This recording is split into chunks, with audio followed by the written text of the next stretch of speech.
মাননীয় প্রধানমন্ত্রী শেখ হাসিনার নির্দেশে বাংলাদেশ আওয়ামী যুবলীগ কেন্দ্রীয় কমিটির মানবিক কর্মসূচির অংশ হিসেবে আওয়ামী যুবলীগ কাতার শাখার উদ্যোগে কর্মহীন কাতার প্রবাসীদের মধ্যে বিভিন্ন স্পটে ইফতার বিতরণ করা হয়।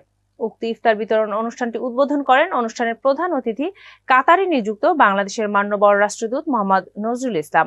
বিশেষ অতিথি হিসেবে উপস্থিত ছিলেন বাংলাদেশ আওয়ামী যুবলীগ কেন্দ্রীয় নির্বাহী সংসদের ১ নং সহ সম্পাদক বিশিষ্ট ব্যবসায়ী এম সাইফুল আলম সহ কাতার যুবলীগের নেতৃবৃন্দ।